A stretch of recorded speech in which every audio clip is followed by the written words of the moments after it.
హల్లెలూయా. గట్టిగా చెప్తాం హల్లెలూయా. మీకందరికీ మన ప్రభు రక్షకుడైన యేసుక్రీస్తు నామములో శుభములు తెలియజేస్తున్నాను. మన ప్రభు రక్షకుడు ఈరోజు మరణాన్ని గెలిచి తిరిగి లేచిన దినముగా మనం జరుపుకుంటున్నాము. ఆ మరణాన్ని గెలిచి తిరిగి లేచిన యేసుక్రీస్తు నామములో మీకు శుభములు తెలుపుచున్నాను. అందరికీ పునరుత్థాన శుభాకాంక్షలు కలుగునుగాక. ఆమెన్. దేవుని వాక్యాన్ని చదువుకుందాం. మొదటి కొరింథీయులకు రాసిన పత్రిక 15వ అధ్యాయము 20వ వచనం అందరం కలిసి చదువుదాం. మొదటి కొరింథీయులకు రాసిన పత్రిక 15వ అధ్యాయము 20వ వచనము అందరం కలిసి చదువుదాం.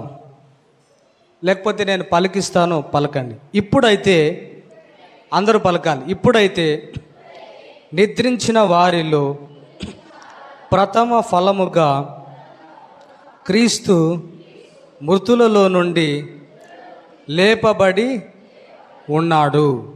ఇప్పుడైతే నిద్రించిన వారిలో ప్రథమ ఫలముగా క్రీస్తు మృతులలో నుండి లేపబడి ఉన్నాడు. హల్లెలూయా. ఎందుకు ప్రథమ ఫలముగా లేపబడి ఉన్నాడు? క్రీస్తు మరణాన్ని గెలిచి మృత్యుంజయుడై ఎందుకు క్రీస్తు ప్రథమ ఫలంగా లేపబడి ఉన్నాడంటే, సరిగ్గా ఆయన ప్రథమ ఫలముల పండుగ రోజే లేచాడు. హల్లెలూయా, హల్లెలూయా. దేవుని సేవకుల ద్వారా మనము యూదుల పండుగలు తెలుసుకున్నాం. యూదులకు ఎన్ని పండుగలు ఉన్నాయమ్మా సహోదరులారా? ఎన్ని పండుగలు ఉన్నాయి? 7 పండుగలు ఉన్నాయి. మొదటి పండుగ పేరు ఏం పేరు? పస్కా పండుగ. రెండవ పండుగ పేరు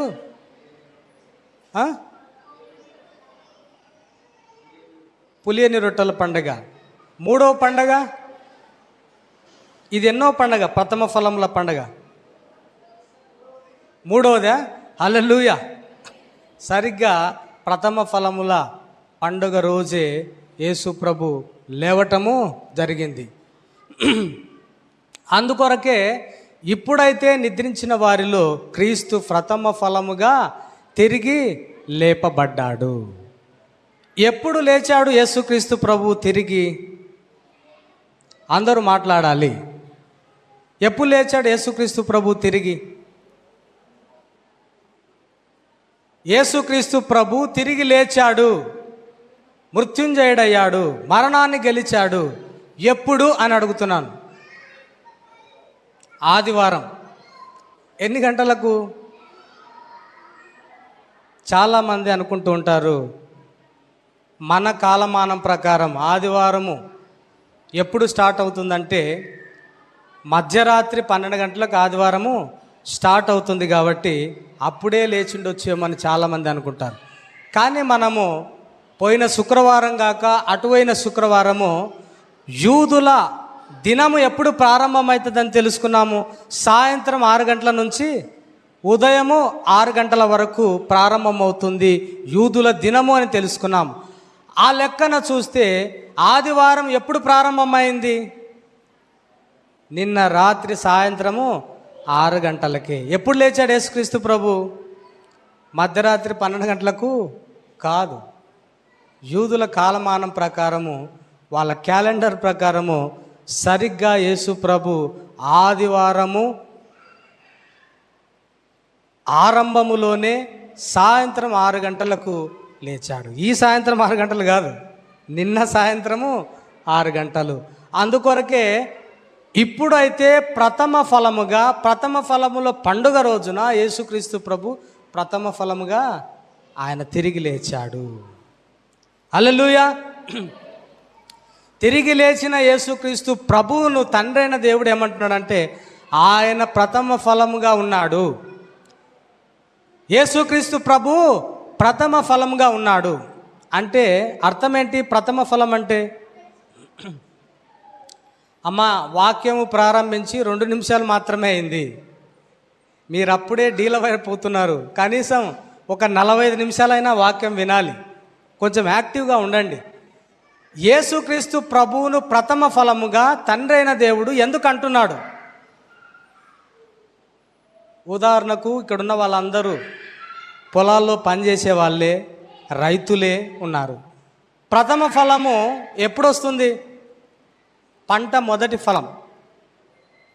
మొక్కజొన్న వేశారనుకోండి, లేకుంటే జొన్నలు వేశారు, లేకుంటే మరో పంట వేశారు. ప్రథమ ఫలము తర్వాత ఆ ప్రథమ ఫలం ఎప్పుడు తీస్తారు? మొదటనే తీస్తారు. తీసి ఆ ప్రథమ ఫలాన్ని ఇంట్లో పెట్టుకొని ఇంకా ఏ ఫలం కొరకు ఎదురు చూస్తారు? ప్రథమ ఫలం వచ్చింది, ఇంకా పంట ఎవరైనా తీసుకపోని అని వదిలేస్తారా?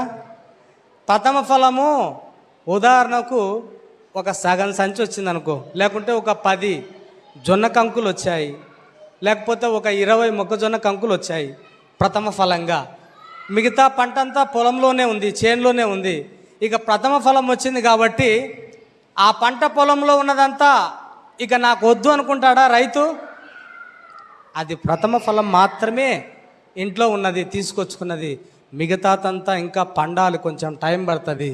కాబట్టి ఆ పంట కూడా సమకూర్చుకునే సమయము ఉంది. కాబట్టి దాని కొరకు కూడా ఎదురు చూస్తాను.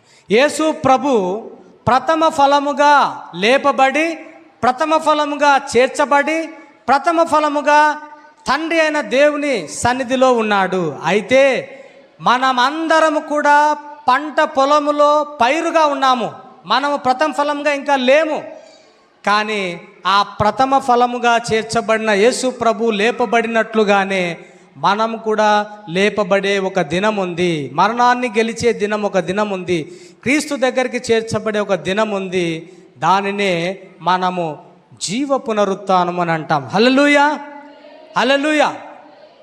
అయితే ఈ దినాన పునరుత్థానం గురించి చాలా సంగతులు మనం మాట్లాడుకోవాలి దేవుని వాక్యంలో నుండి. ఈ రోజున పునరుత్థానం గురించి చాలా సంగతులు మనం నేర్చుకోవాలి, చాలా సంగతులు నేర్చుకోవాలి. అదే సమయంలో తక్కువ సమయంలో నేర్చుకోవాలి. హల్లెలూయా. చాలా సంగతులు నేర్చుకోవాలి, తక్కువ సమయంలో నేర్చుకోవాలి. ఇలాగైతేనే మనకు చాలా ఆనందంగా ఉంటుంది. ఎక్కువ సంగతులు ఎక్కువ గంటలు నేర్చుకుంటే వినటానికి మన మనసు కాన్సన్ట్రేషన్ తప్పిపోతుంది. కాబట్టి తక్కువ సమయంలో ఎక్కువ సంగతులు మనం నేర్చుకోవటానికి ప్రయత్నం చేద్దాం. పునరుత్థానము అని అంటే మీరేమనుకుంటున్నారు? సంఘంగా మిమ్మల్ని అడుగుతున్నాను, సంఘస్థులారా, ప్రేమైన దేవుని బిడ్డలారా, పునరుత్థానం అని అంటే ఏమనుకుంటున్నారు మీరు? చెప్పాలమ్మా. ఊరికి అట్లా చూడటానికి కాదు ప్రశ్న అడిగింది. పునరుత్థానం అంటే మీరేమనుకుంటున్నారు? ఎందుకో ప్రశ్నలు అడిగితే మాట్లాడడానికి భయం అవుతుందో, లేకపోతే జవాబులు రావో, ఇంకేదో తెలియదు. కానీ చాలాసార్లు మౌనంగా ఉంటారు. ఈ మౌనము ఇంటి దగ్గర, పొలాల్లో, తర్వాత ఆ గొడవలు కొట్లాటల దగ్గర కూడా ఉంటే సమాజం చాలా ప్రశాంతంగా ఉంటుంది. హల్లెలూయా. చాలా నిమ్మలంగా, నెమ్మదిగా ఉంటుంది. ఇదే మౌనము అన్ని చోట్ల ప్రదర్శిస్తే. కానీ చర్చిలోనే పాపం అందరూ మౌనంగా, ఎంతో పరిశుద్ధంగా, నిమ్మలంగా, అసలు యేసు ప్రభు యొక్క పరిపూర్ణత ఆ మౌనంలోనే కనిపిస్తుందన్నట్లుగా కనపడుతుంది. హల్లెలూయా. పునరుత్థానం అంటే ఏంటి అని నేను అడిగాను. మీకు తెలిస్తే జవాబు చెప్పండి. పునరుత్థానం అంటే ఏమనుకుంటున్నారు మీరు? అదేమన్నా తినే వస్తువు అనుకుంటున్నారా? మరేంటి? తిరిగి మరణాన్ని గెలిచి సజీవులై లేవటం. హల్లెలూయా. బైబిల్లో కొంతమంది యేసు ప్రభు కంటే ముందరనే మరణించి తిరిగి లేచారు. ఎవరైనా గుర్తున్నారా అలాంటి వాళ్ళు? యేసు ప్రభు కంటే ఎవరు లేచినారబ్బా ముందర? ఆలోచన చేయండి. లాజరు. Very good. లాజరు చనిపోయి అప్పటికే ఎన్ని రోజులైంది? 4 రోజులైంది. సమాధి చేశారు. లాజరు బయటికి రా అన్నప్పుడు లాజరు ప్రేత వస్త్రములు అంటే వస్త్రాలతో చుట్టబడిన వ్యక్తి బయటికి వచ్చాడు. వచ్చి మరలా మనలాగే జీవించాడు. చనిపోయి సమాధిలో పెట్టబడిన లాజరు మరలా కొంతకాలం జీవించాడు. మరలా ఏమైనా లాజరు మరలా చనిపోయినాడు. మరలా లేపబడలే. మళ్ళా యేసు ప్రభు వచ్చి మళ్ళీ లాజరును లేపలే. ఎన్నిసార్లు లేపుతారు? ఒక దినాన ఉంది లేపబడేది. తర్వాత ఇంకా ఎవరు చనిపోయి లేచారు? విధవరాలి కుమారుడు. ఒక విధవరాలి కుమారుడు మరణించి పాడ కట్టుకొని తీసుకొని పోతూ ఉంటే యేసు ప్రభు ఆ పాడను దించి ఆ కుమారుణ్ణి తిరిగి బ్రతికించాడు. హల్లెలూయా. మరలా చచ్చిపోయినాడా లేదా? కొంతకాలం బ్రతికి మరలా చచ్చిపోయినాడు. ఇంకెవరున్నారు? ఐతుకు కదా, యాయీరు కుమార్తె. హల్లెలూయా. యాయీరు కుమార్తె కూడా అలాగే చనిపోయి బ్రతికింది యేసు ప్రభు ద్వారా. మరలా కొంతకాలానికి చనిపోయింది. ఒక వ్యక్తి 3వ అంతస్తులో వాక్యం వింటున్నాడు. పౌలు చెప్తుంటే అక్కడి నుంచి ఏమైనాడు? వాక్యం వినుకుంటూ కింద పడిపోయాడు, చచ్చిపోయినాడు. పౌలు కిందికి, పేతురు కదా, పేతురు కిందికి వచ్చి, పౌలా పేతురు అపోస్తులైన పౌలు కిందికి వచ్చి తనను బ్రతికిస్తాడు. కొంతకాలం బ్రతికాడు, మరలా చనిపోయాడు. ఇంకా స్త్రీలలో ఒక ఆమె చనిపోయి బ్రతికింది. ఎవరైనా చెప్తారా? స్త్రీల గురించి మంగళవారం వాక్యం వినింటారు మీరు. Tabitha, very good. ఆమెకు మరొక పేరు కూడా ఉంది, దోర్కా. తబిత, దోర్కా. ఈమె కూడా అనేక మందికి ఉపచారం చేసే ఒక మంచి విశ్వాసం కలిగిన స్త్రీ. పాపం చనిపోయింది. చనిపోతే అక్కడున్న వాళ్ళందరూ ఏడుస్తున్నారు. ఓ తబితమ్మ, అమ్మ దోర్కమ్మ, మాకు మంచి బట్టలు కుట్టి ఇచ్చేదానివి కదమ్మా. టైలర్ ఆమె, చనిపోయావు అయ్యో అని ఏడుస్తుంటే ఆమె కూడా తిరిగి బ్రతికింది పేతురు ద్వారా. మరలా చనిపోయిందా లేదా? మరలా చనిపోయింది. అయితే యేసు ప్రభు పునరుత్థానానికి, యేసు ప్రభు మరణాన్ని గెలిచి తిరిగి లేవటానికి ఒక ప్రత్యేకత ఉంది. హల్లెలూయా. యేసు ప్రభు తిరిగి లేచిన తర్వాత, మరణాన్ని గెలిచి తిరిగి లేచిన తర్వాత ఇక ఎన్నడూ ఆయన చనిపోలేదు. ఆయన యుగయుగములకు సజీవుడు. హల్లెలూయా. ఆయన జీవాధిపతి. ఆయనకు మరణము లేదు. మరణము బంధించుట అసాధ్యము. కాబట్టి ఆయనను మరణము బంధించలేదు. ఆయన యుగయుగములకు సజీవుడైనది. యేసు ప్రభువు మరణాన్ని గెలుచుటలో, ఇంతవరకు చెప్పబడిన ప్రజలు చనిపోయే బ్రతుకుటలో తేడా ఉంది. వారు చనిపోయి బ్రతికారు, మరలా కొంతకాలానికి చనిపోయారు, మరలా ఎన్నటికీ బ్రతకలేదు. ఒకనాడు జీవ పునరుత్థానంలో వాళ్ళు లేస్తారు. అయితే యేసు ప్రభు తిరిగి లేచాడు సజీవుడుగా. మరెన్నడూ ఆయన చనిపోలేదు. కాబట్టి పునరుత్థానుడైన యేసుకు జయము కలుగునుగాక. హల్లెలూయా, హల్లెలూయా. ఈ పునరుత్థానానికి ఒక ప్రాముఖ్యత ఉంది, ఒక గొప్ప ప్రాముఖ్యత ఉంది. పునరుత్థానం యొక్క ప్రాముఖ్యత ఏంటో త్వరగా మనం తెలుసుకుందాం. ఆ తర్వాత పునరుత్థానం యొక్క, ఆ పునరుత్థాన జీవితం యొక్క ఫలితం, ఆ పునరుత్థానం ద్వారా మనకేం కలిగింది, ఆ పునరుత్థాన జీవితం ఎలా జీవించాలి అన్నది మనం తెలుసుకుందాం. పునరుత్థానం యొక్క ప్రాముఖ్యత మనం ఇప్పుడు చూద్దాం. ఏంటి పునరుత్థానం యొక్క ప్రాముఖ్యత? యేసు ప్రభు తిరిగి లేవటం ద్వారా, మరణాన్ని గెలవటం ద్వారా, మృత్యుంజయుడు కావటం ద్వారా ఈ పునరుత్థానానికి ఏంటి ప్రాముఖ్యత, ఏం ప్రాముఖ్యత ఉన్నది అని అంటే, మొదటి విషయాన్ని చెప్తున్నాను, జాగ్రత్తగా వినండి. ఈ పునరుత్థానం యొక్క ప్రాముఖ్యత ఏంటంటే, యేసుక్రీస్తు దేవుని కుమారుడిగా నిరూపించబడ్డాడు. హల్లెలూయా, హల్లెలూయా. యేసు ప్రభు మెస్సయాగా, దైవ కుమారునిగా నిరూపించబడ్డాడు.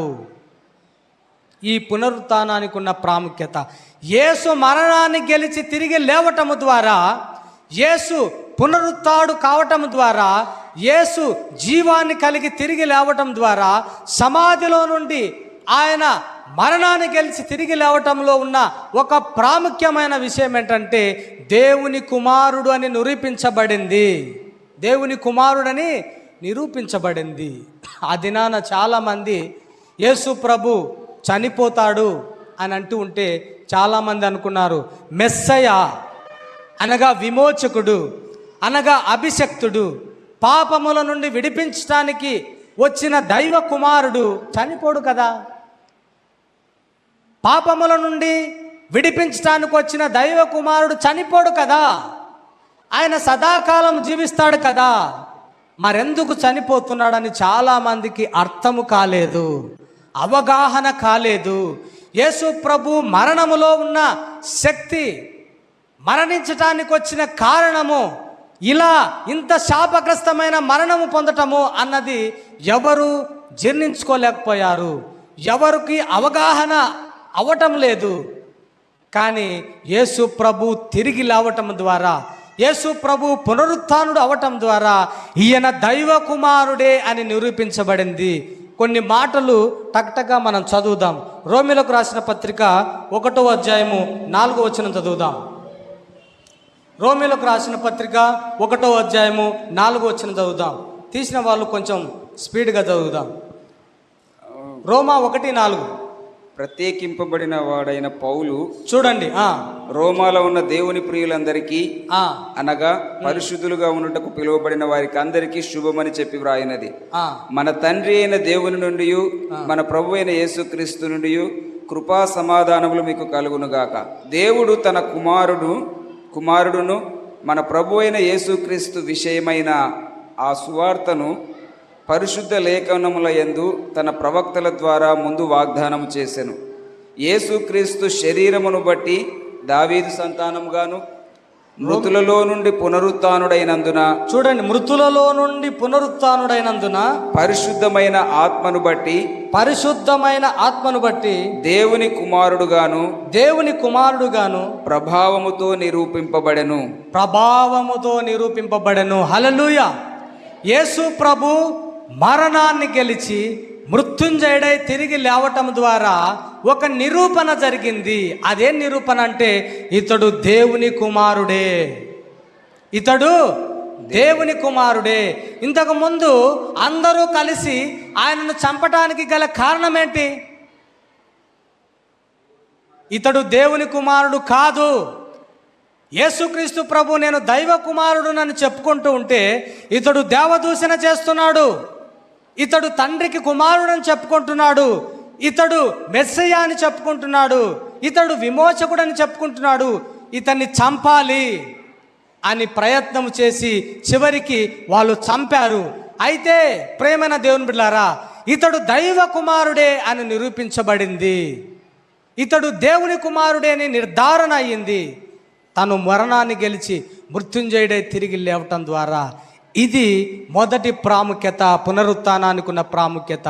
యేసు ప్రభు బ్రతికిన రోజుల్లో ఈ దేహాన్ని చంపండి, 3 రోజుల్లో దీనిని లేపుతాను అని తన దేహాన్ని గూర్చి ఎన్నోసార్లు చెప్పాడు. మనుష్య కుమారుడు వంచకుల చేత పట్టబడి, హింసింపబడి, శ్రమ పట్టబడి చంపబడతాడు. అయితే ఆయనను దేవుడు తిరిగి లేపుతాడు, మనుష్య కుమారుడు తిరిగి లేపుతాడని ఎన్నోసార్లు యేసుక్రీస్తు ప్రభు ఈ ఆలయాన్ని పడగొట్టండి, నా దేహం అనే ఆలయాన్ని పడగొట్టండి, నేను దీనిని 3 రోజుల్లో లేపుతానని ఎన్నోసార్లు యేసుక్రీస్తు ప్రభు చెప్పాడు. అయితే ప్రియమైన దేవుని బిడ్డలారా, ఎవ్వరు కూడా నమ్మలేదు. మనలాగానే ఎంత చెప్పినా మనం కూడా విశ్వాసం ఉంచాం కదా, మనలాగే ఎవరు కూడా నమ్మలేదు. అయితే దేవుడు తన ప్రియమైన కుమారుణ్ణి మృతులలో నుండి లేపటము ద్వారా ప్రభావముతో ఈయన దైవ కుమారుడే అని నిరూపణ అయింది. అప్పుడు అందరూ ఏం చేస్తున్నారో తెలుసా? యేసుక్రీస్తు ప్రభు శిష్యులు, స్త్రీలు, తర్వాత చాలామంది ఈయన పునరుత్థానుడైన తర్వాత 40 దినములు, హల్లెలూయా, 40 దినములు అనేకులకు అగుపడుచు, అనేకులకు కనిపిస్తూ, అనేకులకు నిరూపణ చేస్తూ, తోమాకైతే నా గాయాల్లో వేలు పెట్టి చూడని, నా గాయాలను పరీక్షించి చూడని చెప్పి అందరికీ నిరూపణ కలగజేస్తూ యేసుక్రీస్తు ప్రభు దైవ కుమారునిగా నిరూపించబడ్డాడు. ప్రియమైన దేవుని బిడ్డలారా, ఇంత గొప్ప నిర్ధారణ, ఇంత గొప్ప నిరూపణ కలిగిన తర్వాత కూడా చాలామంది యేసుక్రీస్తు ప్రభువును విమోచకునిగా, చాలామంది యేసుక్రీస్తు ప్రభువును నీతి ప్రదాతగా, చాలామంది యేసుక్రీస్తు ప్రభువును రక్షకునిగా అంగీకరించటం లేదు. పునరుత్థానము ద్వారా ఎప్పుడైతే నిరూపణ జరిగిందో అప్పుడు అందరూ విశ్వాసం ఉంచడానికి ముందుకొచ్చారు. కొంతమంది ఇంత నిరూపణ జరిగినా విశ్వాసం ఉంచలేదు, అది వారి అవిధేయత. కానీ పునరుత్థానము తర్వాత అపోస్తులైన పేతురు ప్రసంగము చేస్తే ఒకసారి 2000 మంది ఈ పునరుత్థానుడైన యేసుక్రీస్తు ప్రభువు యందు విశ్వాసం ఉంచారు, ఈయన దేవుని కుమారుడే అని. మరొకసారి ప్రసంగం చేస్తే 3000 మంది రక్షింపబడ్డారు, ఈయన దేవుని కుమారుడే, విమోచకుడే అని. కాబట్టి ప్రేమైన దేవుని బిడ్డలారా, మొదటి పునరుత్థానం యొక్క ప్రాముఖ్యత ఏంటంటే యేసు దైవ కుమారుడే అని నిరూపించబడింది. కాబట్టి ఆయన బ్రతికినన్నాళ్ళు ఎన్నో స్వస్థతలు, ఎన్నో సూచక క్రియలు చేశాడు. కానీ తన పునరుత్థానము ద్వారా అద్భుతమైన, మహా గొప్ప అద్భుతమైన సూచక క్రియ ఏంటంటే అది ఆయన పునరుత్థానమే. ఆయన పునరుత్థానము అనే సూచక క్రియ ద్వారా అనేకులు ఆ దైవ కుమారుని యందు విశ్వాసం ఉంచడం జరిగింది. కాబట్టి ఈ పునరుత్థాన దినమున ఎన్నో పునరుత్థాన పండుగలు అయిపోయాయి మన జీవితంలో, ఎన్నో ఈస్టర్ పండుగలు అయిపోయాయి, ఎన్నో గుడ్ ఫ్రైడేలు వెళ్ళిపోయాయి. అయితే విశ్వాసం ఉంచకుండా అవిధేయత చూపుతూ ఇంకా ఈస్టర్ పండుగలో ఉన్న ఫలితాలు, ఈస్టర్ పండుగకున్న ప్రాముఖ్యత మనం గమనించటం లేదు. ప్రేమైన దేవుని బిడ్డలారా, ఆయన విమోచకుడే, దైవ కుమారుడే అని నిరూపణ, నీవు కూడా ఆ నిరూపణను అంగీకరించాలని ప్రభు నామములో మనవి చేస్తున్నాను. రెండవ ప్రాముఖ్యత ఏంటంటే ఈ పునరుత్థానానికి ఉండేది, ఈ పునరుత్థానానికి ఉండే రెండవ ప్రాముఖ్యత ఏంటంటే లేఖనాల నెరవేర్పు. హల్లెలూయా. ఈ పునరుత్థానానికి ఉండే రెండవ ప్రాముఖ్యమైన విషయం ఏంటంటే, రెండవ ప్రాముఖ్యత ఏంటంటే లేఖనాల నెరవేర్పు. ఆ మాటను చదువుదాం చూడండి. 1 కొరింథీయులకు రాసిన పత్రిక 15వ అధ్యాయము 3 నుంచి 4 వచనాల వరకు చదువుకుందాం. 1 కొరింథీ 15 3 నుంచి 4 వచనాల వరకు చదువుకుందాం. నేను మీకు ప్రకటించిన సువార్తను మీకు తెలియపరుచున్నాను. 1 కొరింథీ 15 3 నుంచి 4 వచనాలు. నాకు ఇయ్యబడిన ఉపదేశము మొదట మీకు అప్పగించి తిని, అదేమనగా లేఖనముల ప్రకారము క్రీస్తు మన పాపముల నిమిత్తమై మృతి పొందెను, సమాధి చేయబడెను, లేఖనముల ప్రకారము 3వ దినమున లేపబడెను. హల్లెలూయా, హల్లెలూయా. యేసుక్రీస్తు ప్రభు యొక్క పునరుత్థానానికి ఉన్న రెండవ ప్రాముఖ్యత ఏంటంటే లేఖనముల ప్రకారమే ఆయన పునరుత్థానం జరిగింది. లేఖనముల ప్రకారమే ఆయన పునరుత్థానం జరిగింది. ఉదాహరణకు అనుకుందాం, ఆయన చనిపోయి సమాధిలో 5 రోజులు ఉన్నాడు, 5 రోజుల తర్వాత లేచాడు అనుకోండి, ఏమవుతుంది? హల్లెలూయా. 3 రోజుల తర్వాత లేవకుండా 3వ దినం లేపబడని ఉంది. 5వ దినం లేపబడితే ఏమవుతుంది? లేఖనాలు తప్పైపోతాయి. ఎందుకు లేఖనాలు తప్పైపోతాయంటే యేసుక్రీస్తు ప్రభు ఎన్నోసార్లు చెప్పాడు, నేను చంపబడి పాతి పెట్టబడి 3వ దినము లేస్తాను. యోనా 3 పగుళ్ళు 3 రాత్రులు చేప కడుపులో ఉన్నట్టుగా నేను కూడా సమాధిలో 3 పగులు 3 రాత్రులు ఉంటాను, తర్వాత లేపబడతాను. అంతేకాదు ప్రవచన గ్రంథాల్లో ఎంతోమంది ప్రవక్తలు, దేవుని ద్వారా పలకబడిన ఎన్నో వాక్యాలు, ఎన్నో లేఖనాలు, వీటన్నిటిని కూడా నిరూపణ జరగటానికై, లేఖనములు జరగటానికై, లేఖనములు ఖచ్చితమైనవని తెలపటానికై యేసుక్రీస్తు ప్రభు పునరుత్థానమే ఆధారపడి ఉన్నది. అది కూడా లేఖన ప్రకారమే మరణము, లేఖనముల ప్రకారమే సమాధి, లేఖనముల ప్రకారమే 3వ దినము లేపబడటము. పునరుత్థానం యొక్క ప్రాముఖ్యత లేఖనములకు అనుకూలంగా, లేఖన ఆధారంగా ఉన్నది అని ప్రభు నామంలో తెలియచేస్తున్నాను. లేఖనాలు నెరవేరితే మనకేంటి లాభం? హల్లెలూయా. మా చాలామంది కళ్ళు మూసుకుపోతున్నాయి. నేను మీ కొరకే వాక్యం చెప్పేది, నా కొరకు కాదు. నేను ఆల్రెడీ స్టడీ చేసుకున్నాను. నేను ఇంటికి వెళ్ళి చదువుకుంటే కూడా అది నాకు ఉపయోగమే. ఇప్పుడు చెప్పేదల్లా ఎవరి కోసము? మీకోసమే. నాకు పేర్లు, అందరి పేర్లు తెలుసు. నేను ఈ ఊరి వాస్తవ్యుడనే. నిద్రపోతున్న ప్రతి ఒక్కరి పేరు అందరి ముందు డిక్లేర్ చేస్తాను. అప్పుడు మీకే అవమానం. వాయమ్మ ఇంత దూరం వచ్చి చర్చికి వచ్చి నిద్రపోనికి వచ్చిందా అని అందరూ అనుకుంటారు. మీకే అవమానం. కళ్ళు గట్టిగా ఒకసారి తెచ్చుకోండి. హల్లెలూయా. లేఖన ప్రకారం యేసుక్రీస్తు ప్రభు లేపబడి, సమాధి చేయబడి, తిరిగి లేపబడితే మనకేంటి ఉపయోగం? మనకేంటి ఉపయోగం అని అంటే, లేఖనములు ఖచ్చితంగా నెరవేరుతున్నవంటే భూమి ఆకాశము గతించునేమో కానీ నా మాటలు గతించవు అని చెప్పిన యేసుక్రీస్తు ప్రభు మాటలన్నీ సమయానుకూలంగా, సంవత్సరాల ఆధారంగా, దినాలు, సంవత్సరాలు ఖచ్చితంగా ఆ దినానికి నెరవేరుతున్నాయంటే మనకేంటి లాభం అంటే, యేసుక్రీస్తు ప్రభు పలికిన ప్రతి మాట నిజమే. ఆయన రక్షణకు సంబంధించిన చెప్పిన మాట నిజమే. ఆయన రాకడకు సంబంధించిన మాట నిజమే. ఆయన నిత్య జీవానికి సంబంధించిన మాట నిజమే. ఆయన విశ్వాసానికి సంబంధించిన మాట నిజమే. యేసు ప్రభు నోట్లో నుంచి వచ్చే ప్రతి మాట అది నిజమే, సత్యమే అని లేఖనముల ఆధారంగా మనకు నిరూపణ అవుతున్నది. కాబట్టి ఇక నమ్మటానికి మనకు ధైర్యం వస్తుంది. నమ్మటానికి దేవుని వాక్యమే ఆధారం అవుతుంది. నమ్మటానికి మనకు బలం వస్తుంది. దేవుని వాక్యం యందు విశ్వాసం ఉంచటానికి ప్రోత్సాహం వస్తుంది. మనకిది లాభం. యేసుక్రీస్తు ప్రభు పునరుత్థానము లేఖన ఆధారంగా జరుగుతుంది కాబట్టి మనకు ధైర్యం. చాలామంది ఈ దినాన యేసు ప్రభు పునరుత్థానాన్ని నమ్మటం లేదు. యేసు ప్రభు పునరుత్థానాన్ని నమ్మటం లేదు. ఆ దినాన యూదులే ఏమన్నారు యేసు ప్రభు పునరుత్థానాన్ని గురించి? యేసు ప్రభు తిరిగి లేవలేదు. ఆయన శిష్యులు రాయి దొరలించి ఆ వంచకుని తీసుకొని పోయారు ఎక్కడికో. ఆయన తిరిగి లేవలేదు అని ప్రకటన చేశారు ప్రధాన యాజకులు, శాస్త్రులు, పరిసయ్యులు, రోమా ప్రభుత్వం చేత ప్రకటన చేశారు. అంతేకాదు కొంతమంది అయితే యేసుక్రీస్తు ప్రభు అసలు మరణించనే లేదు, ఆయన మూర్ఛపోతే ఆయన స్థానంలో వేరే వాళ్ళు వచ్చారు అని ఇప్పటికీ నమ్ముతూ ఉన్నారు. యేసు ప్రభు మరణాన్ని నమ్మాల్సిందే, యేసు ప్రభు జననాన్ని నమ్మాల్సిందే, మరణాన్ని నమ్మాల్సిందే, ఆయన సమాధి చేయబట్టాన్ని నమ్మాల్సిందే, ఆయన తిరిగి లేపబట్టాన్ని కూడా నమ్మాల్సిందే.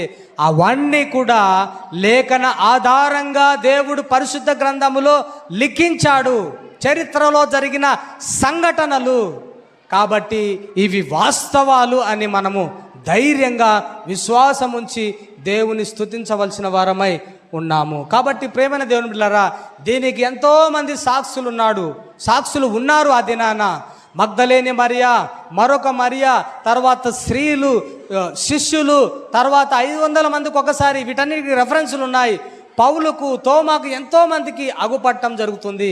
ఎమ్మాయి మార్గంలో వెళ్తూ ఉంటే 2 వ్యక్తులకు యేసు ప్రభు కనబడి వారి హృదయాలు మండేటట్లుగా లేఖనాలు చూపించి యేసుక్రీస్తు ప్రభు వారితో మాట్లాడడం జరిగింది. కాబట్టి పునరుత్థానం యొక్క రెండవ ప్రాముఖ్యత ఏంటంటే, లేఖనాలు నిర్ధారం చేయటానికే, లేఖనాలు నిరూపించటానికే అని మీరు నమ్మాలని ప్రభు నామంలో మనం చేస్తున్నాను. మూడవ ప్రాముఖ్యత చెప్తున్నాను, జాగ్రత్తగా వినండి. హల్లెలూయా, హల్లెలూయా. పునరుత్థానం యొక్క మూడవ ప్రాముఖ్యత ఏంటంటే, ఈ పునరుత్థానములోనే పాప క్షమాపణ ఉన్నది. ఈ పునరుత్థానంలోనే పాప క్షమాపణ మనకున్నది. 1 కొరింథీ 15:14 నుంచి చదువుదాం. 1 కొరింథీలకు రాసిన పత్రిక 15:14 నుంచి చదువుదాం. లేపబడి ఉండని ఎడల, చూడండి 12 నుంచి చదువుదాం. క్రీస్తు మృతులలో నుండి లేపబడి ఉన్నాడని ప్రకటింపబడుచుండగా మీలో కొందరు మృతుల పునరుత్థానం లేదని ఎట్లు చెప్పుచున్నారు? మృతుల పునరుత్థానము లేని ఎడల క్రీస్తు కూడా లేపబడలేదు. మరియు క్రీస్తు లేపబడని ఎడల మేము చేయు ప్రకటన వ్యర్థమే, మీ విశ్వాసము వ్యర్థమే. దేవుడు క్రీస్తు లేపనని ఆయనను గూర్చి మేము సాక్ష్యము చెప్పి ఉన్నాము కదా. మృతులు లేపబడని ఎడల దేవుడు ఆయనను కూడా లేపలేదు గనుక మేమును దేవుని విషయమై అబద్ధ సాక్షులముగా అగుపడుచున్నాము. మృతులు లేపబడని ఎడల క్రీస్తు కూడా లేపబడలేదు. క్రీస్తు లేపబడని ఎడల మీ విశ్వాసము వ్యర్థమే, మీరింకా మీ పాపములోనే ఉన్నారు. అంతేకాదు క్రీస్తునందు నిద్రించిన వారు నశించిరి. ఈ జీవిత కాలం మట్టుకే మనము క్రీస్తునందు నిరీక్షించు వారమైన ఎడల మనుషులందరికంటే దౌర్భాగ్యులమై ఉందుము. హల్లెలూయా. ఇక తలలు పైకెత్తండి. క్రీస్తు యొక్క పునరుత్థానం యొక్క మూడవ ప్రాముఖ్యత ఏంటంటే మనుష్యులకు పాప క్షమాపణ లేదు, మనుష్యులకు దేవుని నీతి లేదు. మనుష్యులకు పాప క్షమాపణ లేదు, యేసు ప్రభు లేపబడకపోతే మనుష్యులకు దేవుని నీతి లేదు. దేవుని బిడ్డలారా, యేసుక్రీస్తు ప్రభు లేచాడు, పునరుత్థానుడయ్యాడు. కాబట్టే మనుష్యులకు పాపక్షమాపణ, మనుష్యులకు నీతి, మనుష్యులకు నిరీక్షణ, మనుష్యులకు విశ్వాసము, వాళ్ళు ప్రకటన చేసే సువార్త వ్యర్థము కాకుండా ఉన్నది. కాబట్టి ఈ పునరుత్థానం యొక్క మూడవ ప్రాముఖ్యత ఏంటంటే పాప క్షమాపణతో పాటు దేవుని నీతి ప్రజలకు ఉచితంగా ఇవ్వబడుతుంది. మరొక వచనం కూడా చదువుకుందాం. రోమా 4:25 చదువుకుందాం. రోమా 4:25 చదువుకుందాం. చూడండి, ఆయన, ఒకసారి మాట పలుకుదాం అందరం. అందరం పలుకుదాం. బయట ఉన్న పురుషులు, పైన ఉన్న స్త్రీలు కూడా. ఆయన మన అపరాధముల నిమిత్తము అప్పగింపబడి మనము నీతిమంతులముగా తీర్చబడుటకై అందరం పలుకుదాం. మనము నీతిమంతులముగా తీర్చబడుటకై లేపబడి ఉన్నాడు. మనము నీతిమంతులముగా తీర్చబడుటకై లేపబడి ఉన్నాడు. ప్రియమైన దేవుని బిడ్డలారా, గమనించండి, ఈ పునరుత్థానం యొక్క మూడవ ప్రాముఖ్యత ఏంటంటే మనకు పాప క్షమాపణ ఉంది. పాప క్షమాపణకు నీతికి కారణమైన సువార్త ప్రకటించబడుతుంది. ఆ సువార్త వ్యర్థమైపోతలేదు. ఆ సువార్త యందు విశ్వాసం ఉంచిన విశ్వాసం వ్యర్థమైపోవటం లేదు. ఇది ఈ జీవితం మట్టుకే కాదు, రాబో జీవితం వరకు ఉపయోగపడే ఈ గొప్ప సువార్త అందరికీ నిత్య జీవాన్ని తీసుకొని వస్తుంది.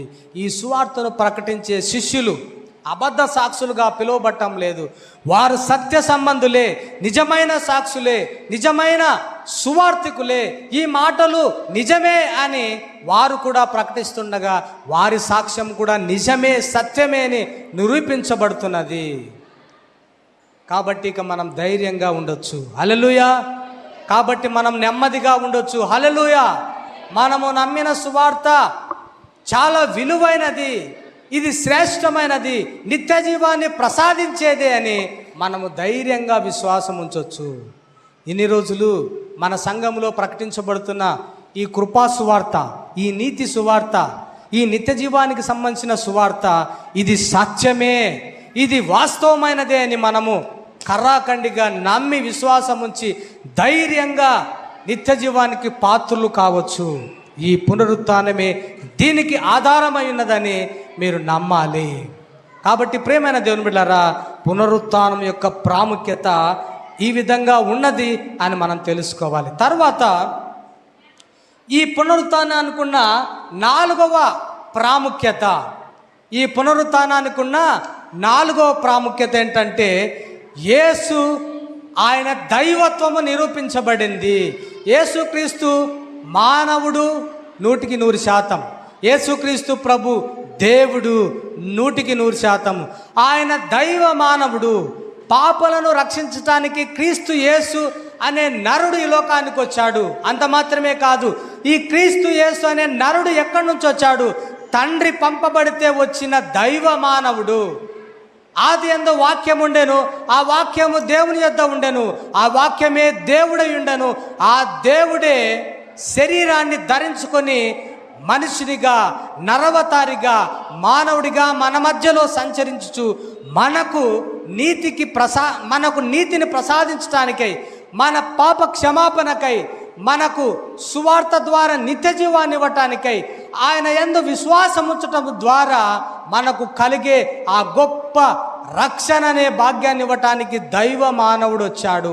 ఈయన మానవుడు మాత్రమే కాదు, దేవుడు అని నిరూపించటానికై ఈ పునరుత్థానమే ఆధారపడి ఉన్నదని ప్రభు నామంలో తెలియజేస్తున్నాను. కొన్ని మాటలు చూద్దాం. అపోస్తుల కార్యములు 2:24 చదువుదాం. అపోస్తుల కార్యములు 2:24 కొంచెం ఫాస్ట్గా చదువుదాం. అపోస్తుల కార్యములు 2:24. బంధించి ఉంచుట అసాధ్యము గనుక. చూడండి అమ్మా, అందరు గమనించండి. మరణము యేసుక్రీస్తు ప్రభువును బంధించుట అసాధ్యము గనుక దేవుడు మరణ వేదనలను తొలగించి ఆయనను మృతులలో నుండి లేపెను. హల్లెలూయా, అందరం చెప్తాం హల్లెలూయా. అమ్మా, పైన వాళ్ళు అందరూ ముచ్చట్లు పెట్టుకున్నారు, ఇటు చూడాలి అందరూ. అమ్మా వింటున్నారా? పైన బాల్కనీలో కూర్చున్న వాళ్ళు ఎవరు మాట్లాడొద్దండి, వాక్యం వినాలి. మీరు మాట్లాడుకోవటానికి మీరు ఇంటికాడనే ఉంటే సరిపోతుంది. అమ్మా వింటున్నారా? పద్మావతి, నీ పక్కన ఉన్న వాళ్ళు ఎవరు? ఇక్కడ బ్లాక్ శారీ అమ్మా, మీకే చెప్తుంది. మీరు మాట్లాడుకోవటానికి మీరు ఇంటికాడే ఉంటే సరిపోతుంది. చర్చి వరకు రావాల్సిన అవసరము లేదు. కాబట్టి దేవుని వాక్యాన్ని విందాం. పునరుత్థానము యొక్క ప్రాముఖ్యత, ఆయన దేవుడు అని నిరూపించబడింది, ఆయన దైవత్వము నిరూపించబడింది, ప్రభావము చేత నిరూపించబడింది. మరొకసారి చదువుదాం మాట. అపోస్తల కార్యములు 2:24. మరణము ఆయనను బంధించుట అసాధ్యము. ఎందుకంటే ఆయన మానవుడు కాదు. మానవులనైతే మరణము బంధిస్తుంది, కానీ ఆయన దేవుడు కాబట్టి మరణము ఆ దైవత్వము కలిగిన ఆ దేవాతి దేవుణ్ణి బంధించుట అసాధ్యమైనది. తర్వాత ప్రకటన గ్రంథము 1:18 చదువుదాం ఒకసారి. ప్రకటన గ్రంథము 1:18.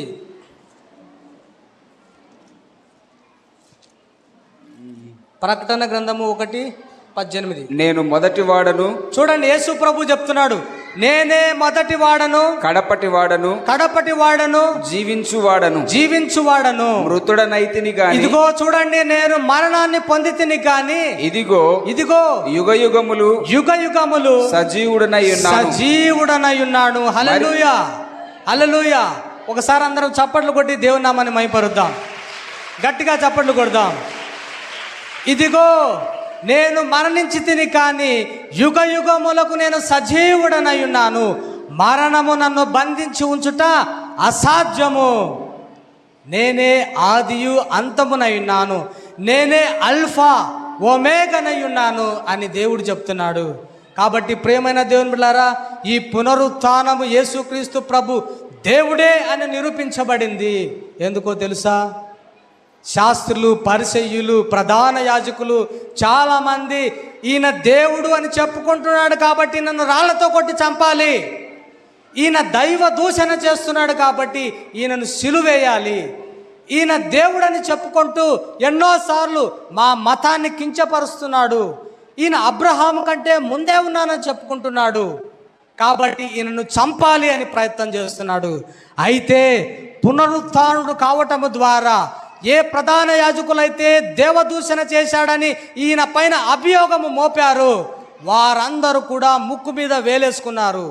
అందరూ కూడా నమ్మటానికి బలమైన ఆధారము ఈ పునరుత్థానము ద్వారానే కలిగింది.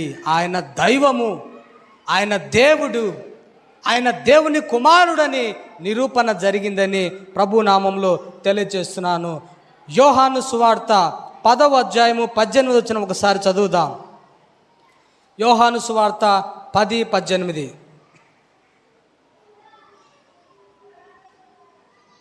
యోహాను 10:18 చదువుదాం. నా అంతటా నేనే, చూడండి, నా అంతటా నేనే దానిని పెట్టుచున్నాను, నా అంతటా నేనే నా ప్రాణాన్ని పెట్టుచున్నాను, పెట్టుటకును ఆ ప్రాణాన్ని పెట్టుటకును నాకు అధికారము కలదు. నాకు అధికారం కలదు. దాన్ని తిరిగి తీసుకొనుటకును ఆ ప్రాణాన్ని తిరిగి తీసుకొనుటకు నాకు అధికారము కలదు. అధికారం కలదు. కాబట్టి తన ప్రాణాన్ని పెట్టటము తిరిగి తీసుకోవటము ఎవరికి సాధ్యమవుతుంది? ఇక్కడున్న మనకు నా ప్రాణాన్ని పెడతా మరలా కావాలంటే ఒక 10 రోజుల తర్వాత బ్రతుకుతానే తోలు ఎవరైనా ఉన్నారా? ఒకసారి మీ అమూల్యమైన ముఖాలను చూపించండి, మీ అమూల్యమైన హస్తాలు ఎత్తి చూపించండి. ఒక వారం రోజులు చచ్చిపోయి మరలా వారం తర్వాత బ్రతుకుతా అనేవాళ్ళు చేతులు ఎత్తండమ్మా. ఎవరు బ్రతకలేరా? మనుషులకు అట్లా సాధ్యము కాదు. నిద్రపోవటం సాధ్యమవుతుంది ఒక వారం వరకు. చర్చి ఇచ్చే వరకు వాక్యం చెప్తున్నప్పుడు ఎంతసేపు అయినా నిద్రపోవటం సాధ్యమవుతుంది, కానీ మరణించి మరలా ప్రాణాన్ని తీసుకోవటం మనకు సాధ్యం కాదు. యేసుక్రీస్తు ప్రభు ప్రాణాన్ని పెడతాడు, తిరిగి తీసుకుంటాడు. అంటే అర్థం ఏంటి? ఆయన దేవుడు. హల్లెలూయా! ఆయన దైవత్వము నిరూపించబడింది. పునరుత్థానములో ఆయన దేవుడని నిరూపించబడింది. కాబట్టి ఇది గొప్ప ప్రాముఖ్యతను కలిగిన పునరుత్థానముగా ఉన్నది. ఇక చాలా రెఫరెన్స్లు ఉన్నాయి, అన్నీ చూపించడానికి కుదరదు. ఎందుకంటే మీరు కూడా త్వరగా తీసి చదువుతున్నట్లుగా ఆ చదివినవన్నీ జ్ఞాపకం ఉంచుకుంటున్నట్టుగా కనిపిస్తుంది. హల్లెలూయా, హల్లెలూయా. ఇంకా పునరుత్థానానికున్న మరొక ప్రాముఖ్యత చూద్దాం. పునరుత్థానానికున్న మరొక ప్రాముఖ్యత ఏంటంటే, యేసుక్రీస్తు ప్రభు తిరిగి లేచిన తర్వాత పరిశుద్ధాత్మ దేవుడు వచ్చాడు. తిరిగి లేచి ఆయన ఆరోహణమైపోతున్నప్పుడు పరిశుద్ధాత్మ దేవుడు ఆయన ఆరోహణమైపోయిన తర్వాత వచ్చాడు. యేసు ప్రభు ఏమంటాడు? నేను వెళితేనే కానీ ఆదరణకర్త మీ మధ్యలోనికి రాడు. పునరుత్థానానికున్న మరొక ప్రాముఖ్యత ఏంటంటే, పరిశుద్ధాత్మ దేవుడు దిగి వచ్చాడు మన మధ్యలోనికి. హల్లెలూయా, హల్లెలూయా. చదువుదాం ఆ మాట. యోహాను సువార్త 16వ అధ్యాయం 7వ వచనం చదవండి. యోహాను సువార్త 16:7 వచనం. పునరుత్థానమైన తిరిగి లేపబడి ఆరోహణమైన తర్వాత ఏం జరిగిందో యోహాను సువార్త 16:7. అయితే చూడండి, అయితే నేను మీతో సత్యము చెప్పుచున్నాను, మీకు ఒక సత్యాన్ని చెప్పుచున్నాను, నేను వెళ్ళిపోవుట వలన మీకు ప్రయోజనకరము. అమ్మ వినండి, యేసు ప్రభు ఇలా అంటున్నాడు, నేను వెళ్ళిపోవటం వలన మీకు ప్రయోజనకరము, మీకు ప్రయోజనమే. నేను వెళ్ళని ఎడల, చూడండి, నేను వెళ్ళని ఎడల అనగా ఆరోహణమై వెళ్ళని ఎడల ఆదరణకర్త. ఎవరు ఆదరణకర్త? పరిశుద్ధాత్మ దేవుడు. పరిశుద్ధాత్మ దేవుడు ఆదరణకర్త అని పిలువబడే పరిశుద్ధాత్మ దేవుడు మీ యొద్దకు రాడు, మీ యొద్దకు రాడు. హల్లెలూయా. పునరుత్థానం యొక్క మరొక ప్రాముఖ్యత ఏంటంటే, పరిశుద్ధాత్మ దేవుడు ఆదరణకర్త, పాపములను ఒప్పించే దేవుడు. మనల్ని అందరినీ పాప క్షమాపణ కలగటానికై సువార్తను మన మధ్యకు తీసుకొచ్చే పరిశుద్ధాత్మ దేవుడు మన మధ్యకు వచ్చాడు. హల్లెలూయా. పరిశుద్ధాత్మ దేవునికి కూడా చప్పట్లు కొడుతూ దేవుని స్తుతిద్దాం, గట్టిగా చప్పట్లు కొడదాం. కాబట్టి ఈ పునరుత్థానానికున్న మరొక గొప్ప ప్రాముఖ్యత ఏంటంటే, పరిశుద్ధాత్మ దేవుడు దిగి వచ్చాడు మనకు సువార్త ప్రకటించటానికై, వినిపింపబడిన సువార్తను ఒప్పింప చేయటానికై. ఆ పరిశుద్ధాత్మ దేవుడు పాప క్షమాపణ కలిగించటానికై, ఆ పరిశుద్ధాత్మ దేవుడు మనకు సంచకరువుగా, అడ్వాన్స్గా మనము నిత్య జీవానికి పాత్రులమే, మనము నిత్య జీవానికి వారసులమే, మనము దేవుని పిల్లలమే, మనము దేవుని కుమార్తెలమే అని నొక్కి చెప్పటానికై సంచకరువుగా పరిశుద్ధాత్మ దేవుడు దిగి వచ్చాడు పునరుత్థానము ద్వారా. పునరుత్థానమై ఆరోహణమై యేసుక్రీస్తు ప్రభు పరిశుద్ధాత్మ దేవుని మన కోసం ఈ లోకానికి పంపటం జరిగింది. కాబట్టి ప్రియమైన దేవుని బిడ్డలారా, ఈరోజు మనతో పాటు మన హృదయములో ఎప్పుడైతే మనం రక్షణ పొందుతామో వెంటనే పరిశుద్ధాత్మ దేవుని పోలికలోనికి మనము మారుతూ ఉన్నాము. పరిశుద్ధాత్మ దేవుని పోలికలో ఉన్న ఆ యొక్క నూతన స్వభావము మనకివ్వబడుతుంది. పరిశుద్ధాత్మ దేవుని పోలికలో ఉన్న దైవ స్వభావము మనం సంతరించుకుంటున్నాము. పరిశుద్ధాత్మ దేవుని ద్వారానే మనము నిత్య జీవానికి వారసులు అవుతున్నాము. వీటన్నిటికీ కారణం ఏంటంటే, పరిశుద్ధాత్మ దేవుడే మన కోసము ఈ లోకానికి దిగి రావటం. ఆయన దిగి వచ్చాడంటే ముందు ఎవరు వెళ్ళారు? ఆరోహణమై ఎవరు వెళ్ళారు? ఎవరు మరణాన్ని గెలిచారు? మన ప్రభు అయిన యేసుక్రీస్తు మరణాన్ని గెలిచాడు, మృత్యుంజయుడయ్యాడు, తిరిగి ఆరోహణమై ఆ ఆరోహణమైన ఆయన పరిశుద్ధాత్మ దేవుని పంపటము జరిగింది. కాబట్టి ఆ ప్రియమైన దేవుని బిడ్డలారా, పరిశుద్ధాత్మ దేవుడు పునరుత్థానము ద్వారానే మన మధ్యలోనికి వచ్చాడు. మరొక వచనాన్ని చదువుదాం పరిశుద్ధాత్మ దేవుని గురించి. యోహాను సువార్త 7:38-39 వచనాలు చదువుకుందాం. యోహాను సువార్త 7:38-39 వచనాలు. నాయందు విశ్వాసముంచువాడెవడో, నాయందు విశ్వాసముంచువాడెవడో లేఖనము చెప్పినట్టు. 7:38 చదువుతున్నా. అవును. లేఖనము చెప్పినట్లు వాని కడుపులో నుండి జీవ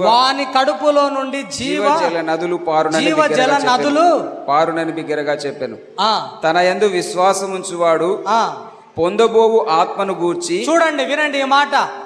యేసు ప్రభు నందు విశ్వాసముంచబో వాడు పొందబోవు ఆత్మను గూర్చి, తన విశ్వాసం ఉంచినప్పుడు తనకొచ్చే తను పొందబోయే ఆత్మ అంటే తన స్వాధీనంలోనికి తనలోనికి వచ్చే ఆత్మ గూర్చి ఆయన ఈ మాట చెప్పెను. పరిశుద్ధాత్మ దేవుని గూర్చి ఈ మాట చెప్పాను. యేసు ప్రభు నందు విశ్వాసం ఉంచితే పరిశుద్ధాత్మ దేవుడు మనలోనికి వస్తాడు అనే ఈ మాట పరిశుద్ధాత్మ దేవుని గురించి చెప్పటం జరిగింది. కాబట్టి పునరుత్థానం యొక్క ప్రాముఖ్యత ఏంటంటే పరిశుద్ధాత్మ దేవుడు మన కోసము దిగి వచ్చాడు. హల్లెలూయా, హల్లెలూయా, హల్లెలూయా. ఈ దినాన పరిశుద్ధాత్మ దేవుడు దిగి వస్తే పాపములను ఒప్పుకొని రక్షణ కలగజేసుకోవటానికి బదులుగా ఎగిరి గంతులు వేస్తున్నారు. తెలుసమ్మా మీకు? ఎవరికైనా తెలుసా? ఏమనంటే పరిశుద్ధాత్మ దేవుడు వచ్చాడని మన పైలేకి వచ్చిన వాళ్ళ లెక్క ఎగురుతూ గంతులు వేస్తుంటారు. వారికి ఒక యాపకొమ్మ పట్టిస్తే వాళ్ళకు వీళ్ళకి ఏమి తేడా ఉండదు. దేవుని వాక్యం అట్లా చెప్పటం లేదు. మరి వాళ్ళు చదువుతున్నారో బైబిల్ లేదో మాకు అర్థం కావటం లేదు. మాకే ఈ సత్యాలు కనబడుతున్నాయా? మా కళ్ళకే ఇంత సత్యమైన వాక్యం స్పష్టంగా అర్థమవుతుందా? వాళ్ళకు కూడా అదే బైబిలే కదా దేవుడిచ్చింది, వాళ్ళకేం అర్థం కావటం లేదా? ఎగిరి గంతులు వేసినట్ల ఎక్కడుంది? పిచ్చి పిచ్చి మాటలు భాషలని మాట్లాడినట్టుగా ఎక్కడుంది? పరిశుద్ధాత్మ దేవుడు మనుషులలోనికి వస్తే పాపక్షమాపణ, హృదయము మార్చబడటము, నిత్య జీవానికి కారణము ఆ పరిశుద్ధాత్మ దేవుని ద్వారా నెమ్మది, ప్రశాంతత, రక్షణ కలిగినట్లుగా మనం చూస్తున్నాం. కానీ ఎగిరి గంతులేస్తూ ఎక్కడ కింద పడతాడో తెలియక విచిత్రమైన పనులు చేస్తున్నారు. పునరుత్థానం యొక్క ప్రాముఖ్యత ఏంటంటే పరిశుద్ధాత్మ దేవుడు మన మధ్యలోనికి వచ్చి మనకు చెందవలసిన రక్షణ అనే స్వాస్థ్యాన్ని మనము తెలుసుకొని స్వాధీనపరచుకోవటానికి ఆ పరిశుద్ధాత్మ దేవుడు సహాయం చేస్తున్నాడు. హల్లెలూయా. పునరుత్థానం యొక్క మరొక ప్రాముఖ్యత ఏంటంటే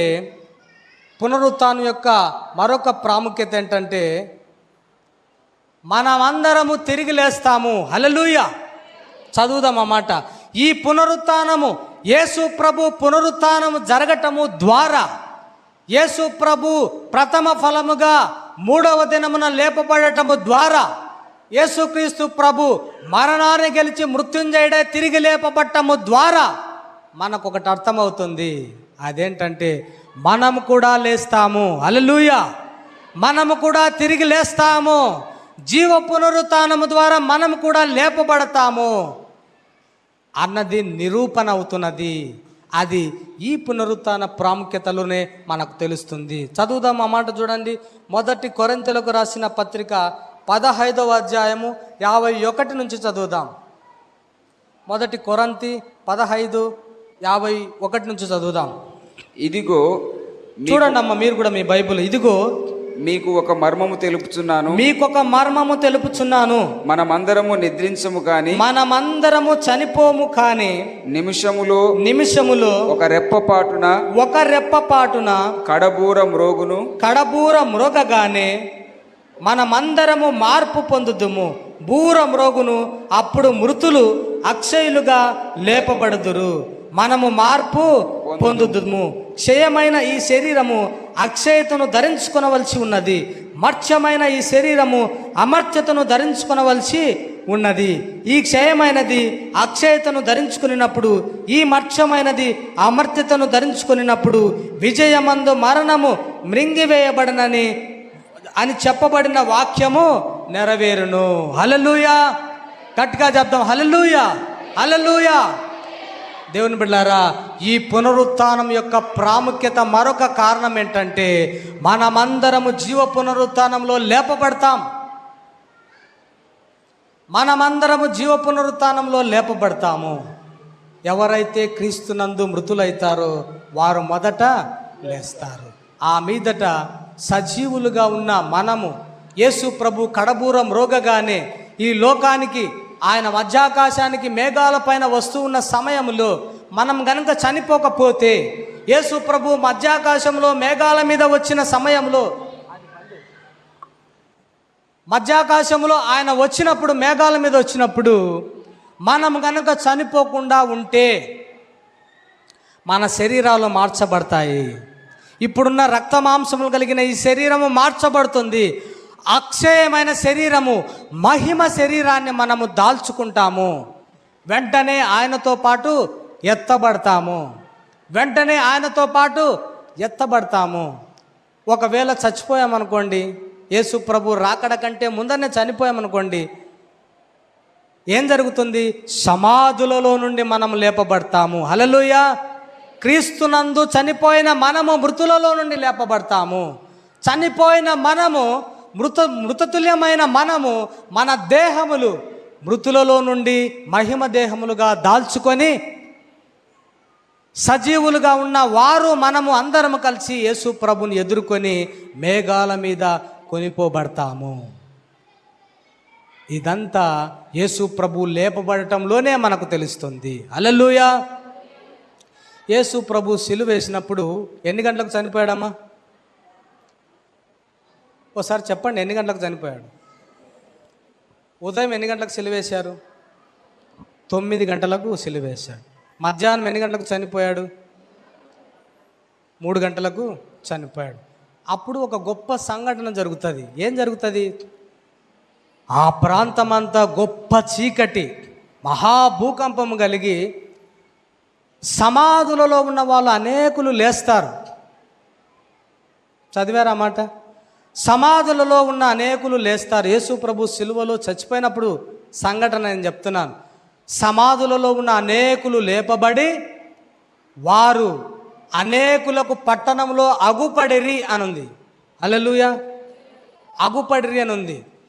నిద్రించిన వారు, సమాధులలో ఉన్నవారు అనేకులు లేపబడి పట్టణంలో అనేకులకు అగుపడిరి అని వ్రాయబడి ఉన్నది. ఇదంతా ఎందుకు జరిగిందో తెలుసా? అగుపడిన వారు మరలా జీవించినారా, లేకపోతే అగుపడి ఇక తర్వాత కనిపించలేదా అనేది విషయాలు ఏం బైబిల్లో రాయబడలేదు. అగుపడినప్పుడు ప్రజల ఫీలింగ్స్, అమ్మో దయ్యం వచ్చింది అని అనుకుంటున్నారా, లేకపోతే ఆ సమాధులలో నుండి లేచి వచ్చిన వాళ్ళు ఆ చీకటి కలిగిన స్థలంలో ఆ పట్టణంలో అందరికీ కనపడినప్పుడు చనిపోయిన వాళ్ళు బ్రతికినారన్నప్పుడు ఏం జరిగింది ఏంటి అనేది మనకు అక్కడేం రాయబడలేదు. వాళ్ళు లేపబడినారు, అనేకులకు అగుపడినారు అని మాత్రమే వ్రాయబడింది. ఇది ఎందుకు తెలియజేస్తున్నానంటే, మృతుల పునరుత్థానము ఉంది, జీవ పునరుత్థానం కలుగుతుంది. దోర్కా లేపబడినప్పుడు జీవ పునరుత్థానం ఉంది అని తెలపటానికి అదొక ఉదాహరణ.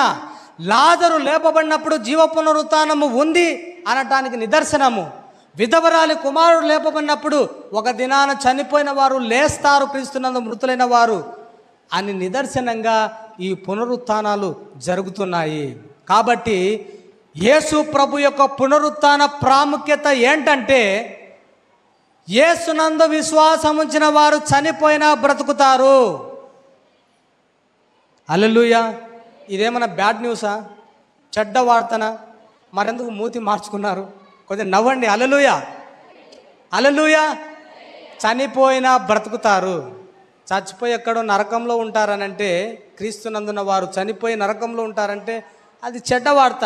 క్రీస్తునందున్న వారు తిరిగి లేస్తారు, మేఘాల మీద కొనిపోబడతారు, యేసు ప్రభువుని ఎదుర్కొంటారు, మహిమ శరీరము దాలుస్తారు.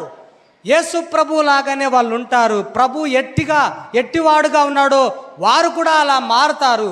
ప్రభు సారూప్యములో ఉంటారు.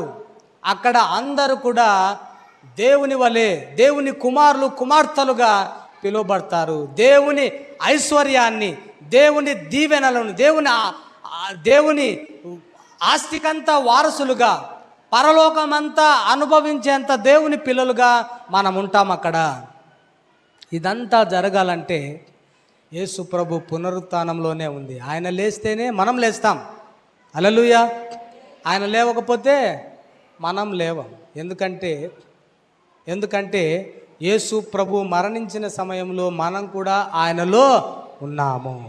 యేసు ప్రభు సమాధి చేయబడిన సమయంలో మనము కూడా ఆయనలో ఉన్నాము. యేసు ప్రభు తిరిగి లేచినప్పుడు మనం కూడా ఆయనలో తిరిగి లేపబడ్డాము. కాబట్టే యేసు తిరిగి లేచిన ఆ సమయంలో మనము కూడా తిరిగి లేచాము. మనం కూడా జీవ పునరుత్థానములో తిరిగి లేస్తాం. మనము క్రొత్త జీవితం కొరకు తిరిగి లేవటము, రక్షణ ద్వారా కొత్త జీవితం, కొత్త స్వభావాన్ని ధరించుకోవటానికి తిరిగి లేవటం జరుగుతుంది. అదే సమయంలో ఆ కొత్త స్వభావాన్ని ధరించిన తర్వాత కొంతకాలము భౌతిక సంబంధమైన జీవితము జీవించి, ప్రభువు కొరకు ప్రభువు నేర్పిన జీవితాన్ని జీవించి ఒక దినాన ఈ భౌతిక సంబంధమైన మరణం పొందుతాం. ఈ దేహము మట్టిలో కలుస్తుంది, కలిసినా పర్వాలేదు, తిరిగి మహిమ శరీరాలు దాల్చి మనం లేపబడతాము. కాబట్టి నిరీక్షణ, ధైర్యము, బలము, విశ్వాసము, ప్రోత్సాహముతో ఈ పునరుత్థాన దినమున మనం ఆనందించాలి. ఈ పునరుత్థానములో మనము ఉత్సహించాలి. యేసు ప్రభు పునరుత్థానంలో మనము సంతోషించాలి. ఆయన పునరుత్థానంలో మనం ఉన్నామని కృతజ్ఞతలు చెల్లించాలి. కాబట్టి ప్రియమైన దేవుని బిడ్డలారా, పునరుత్థానానికున్న ఈ ప్రాముఖ్యతను మీరు గమనించాలని ప్రభు నామంలో మనవి చేస్తున్నాను. మరొక చివరి కారణాన్ని చెప్తాను. పునరుత్థానానికున్న మరొక ప్రాముఖ్యత ఏంటంటే ఈయన తీర్పు తీర్చటానికే పునరుత్థానుడవుతున్నాడు. హల్లెలూయా, హల్లెలూయా, హల్లెలూయా. అందరికీ తీర్పు తీర్చటానికే యేసుక్రీస్తు ప్రభు తిరిగి లేస్తున్నాడనే మాటను మనం పరిశుద్ధ గ్రంథంలో చదువుతాము. అపోస్తుల కార్యములు 17వ అధ్యాయము 31వ వచనం చదువుదాం. అపోస్తుల కార్యములు 17వ అధ్యాయము 31వ వచనం చదువుదాం. అమ్మ వినండి. ఎందుకనగా చూడండి, తాను నియమించిన మనుషుడెవడు? యేసు ప్రభు. తాను నియమించిన మనుషుని చేత చూడండి, నీతిని అనుసరించి భూలోకమునకు తీర్పు తీర్చబోయేది ఒక దినము నిర్ణయించి ఉన్నాడు. మృతులలో నుండి ఆయనను లేపినందున దీనిని నమ్ముటకు అందరికీ ఆధారము కలుగజేసి ఉన్నాడు. హల్లెలూయా, హల్లెలూయా. మృతులలో నుండి యేసు ప్రభు లేపబడటానికి గల కారణము, ఆధారం ఏంటంటే ఆ యేసు ప్రభు ద్వారా, ఆ యేసు ప్రభు నీతి ద్వారా లోకానికి అంతటికి తీర్పు తీర్చటానికై మృతులలో నుండి ఆయనను లేపి ఆధారము కలుగజేసి ఉన్నాడు. హల్లెలూయా. ధవల సింహాసనపు తీర్పు అని ఒక తీర్పు ఉంది. ఫైనల్ జడ్జిమెంట్ అనేది ఒకటి ఉంది. ఆ జడ్జిమెంట్లో అందరూ, లోకంలో ఉండే ప్రజలందరూ దేవుని సింహాసనం ముందుంటారు. ఇది తీర్పు దినము. ఒకసారి ఇమాజినేషన్ చేసుకోండి. మన ఊహల్లో తీర్పు దినాన్ని ఊహించుకోనండి. ఎన్నో ఊహలు ఊహించుకుంటారు, ఇదొక్కటి ఊహించుకోనండి. ఎన్నో పనికిరాని ఊహలు ఊహించుకుంటే ఉంటుంటారు. చీరల గురించి, లేకపోతే వస్తువుల గురించి, ఉద్యోగాల గురించి, లోకంలో ఉండే దీవెనల గురించి ఊహాగానాలు చేస్తుంటారు. ఇదొక్క ఊహ చేసుకోనండి. ఫైనల్ జడ్జిమెంట్, తీర్పు దినం ఉంది. ధవల సింహాసనపు ఒక తెల్లటి సింహాసనము ముందు, తెల్లటి సింహాసనం మీద దేవుడున్నాడు. ఆయన తీర్పు తీర్చడానికి కూర్చున్నాడు. ఒక పక్క గొర్రెలు, ఒక పక్క మేకలు, అంటే జంతువులు కాదు. ఇప్పుడిప్పుడే వాక్యం వినతోళ్ళు గొర్రెలు మేకలు అంటే జంతువులే అనుకుంటారు. గొర్రెలంటే రక్షింపబడిన వాళ్ళు, మేకలంటే రక్షణ లేని వాళ్ళు. ఆయన కుడి వైపున గొర్రెలు, ఎడమ వైపున మేకలు. ఎడమ వైపున నరకానికి వెళ్ళే వాళ్ళు, కుడి వైపున పరలోకానికి వెళ్ళే వాళ్ళు ఫైనల్ జడ్జిమెంట్లో ఉంటారు. ఇప్పుడు అంటాడు దేవుడు, వీళ్ళు పరలోకం ఎందుకు వెళ్తున్నారు, వీళ్ళు నరకం ఎందుకు వెళ్తున్నారు? ఈ తీర్పు దినమున మృతుల పునరుత్థానములో జరిగిన ఆ వచనం మళ్ళీసారి చదువుదాం. ఇందాక చదివినేది అపోస్తుల కార్యములు 17:31. నేను చదువుతున్నాను, జాగ్రత్తగా విందాం. 17:31. ఎందుకనగా తాను నియమించిన మనుష్యుని చేత, ఎవరి మనుష్యుడు అని చెప్పుకున్నాము? యేసు ప్రభు. నీతిని అనుసరించి, ఎవరి నీతి? ఆ యేసు ప్రభు నీతే. భూలోకమునకు తీర్పు తీర్చబోయేడు ఒక దినము నిర్ణయించున్నాడు. మృతులలో నుండి యేసు ప్రభును లేపినందున దీనిని నమ్ముటకు అందరికీ ఆధారము కలుగజేసి ఉన్నాడు. యేసు ప్రభు నీతిని బట్టి తీర్పు దినము తీర్చబడుతున్నది. ఏమనంటే గొర్రెలుగా ఉన్నవారు, మేకలుగా ఉన్నవారు, రక్షింపబడినవారు, రక్షణ లేని వాళ్ళు, వీళ్ళిద్దరికి మధ్యలో యేసు ప్రభు నీతిని పెట్టి తీర్పు తీరుస్తున్నాడు దేవుడు. ఏమని? యేసు ప్రభు నీతిమంతుడుగా ఉన్నాడు. ఈయన మరణాన్ని పొందాడు, సమాధి చేయబడ్డాడు, తిరిగి లేపబడ్డాడు. ఈయన యందు విశ్వాసం ఉంచిన వారు ఈయన ఎంత నీతిమంతులుగా ఉంటారు. ఈ నీతిమంతులుగా ఉన్నవారు ఈ రక్షింపబడిన వాళ్ళు.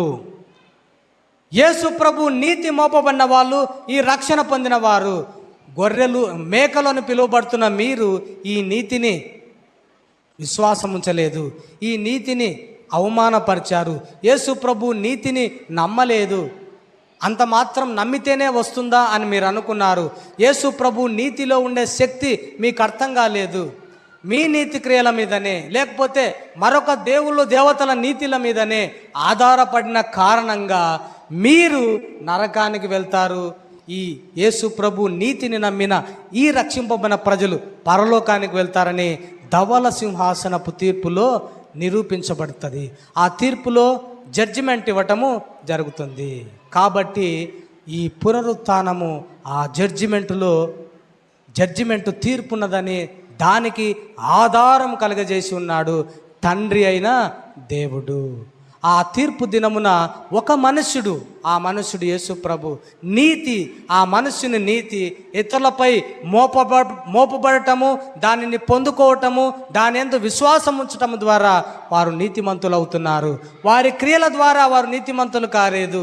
మీరు మీ క్రియల ద్వారా నీతిమంతులు అవ్వాలనుకున్నారు.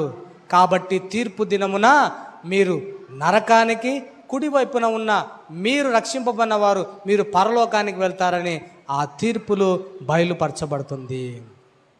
కాబట్టి ప్రియమైన దేవుని బిడ్డలారా, ఇవి ప్రాముఖ్యమైన అంశాలు. ఇక పునరుత్థానంలో ఇంకా చాలా ఉన్నాయి, అవన్నీ చెప్పుకోవటానికి మనకు సమయం సరిపోదు. కాబట్టి ప్రియమైన దేవుని బిడ్డలారా, ఈ పునరుత్థాన ప్రాముఖ్యత మనకు అర్థమైతే మనము బాగుగా స్పందిస్తాము, అర్థవంతంగా స్పందిస్తాము, అర్థవంతంగా ఆనందిస్తాము, కృతజ్ఞతలు చెల్లిస్తాము. అయితే ఇక చివరి విషయాన్ని చెప్పి ముగిస్తాను. ఈ పునరుత్థాన జీవితము జీవించటం ఎలాగా? అదొక్కటి చూసి ముగిద్దాం. పునరుత్థాన జీవితము జీవించటము మనకు ఎప్పుడు ప్రారంభమైంది? యేసు ప్రభు పునరుత్థాన జీవితం జీవించటము మనకు ఎప్పుడు ప్రారంభమైంది?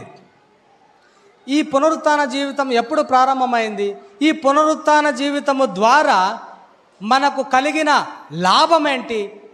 యేసు ప్రభు పునరుత్థానము మరణాన్ని గెలిచి తిరిగి మూడవ నాడు లేపబట్టము ద్వారా మనకు కలిగిన లాభము, మనకు కలిగిన ప్రయోజనము, మనకు కలిగిన ఉన్నతమైన జీవితము ఏంటి అనేది మనం చూద్దాం. ఒకసారి ఎఫెసీయులకు రాసిన పత్రిక చదువుకుందాం. ఎఫెసీయులకు రాసిన పత్రిక 1వ అధ్యాయము 19 నుంచి చదువుదాం. ఎఫెసీ 1:19 నుంచి చదువుదాం. తీసిన వారు చదవండి.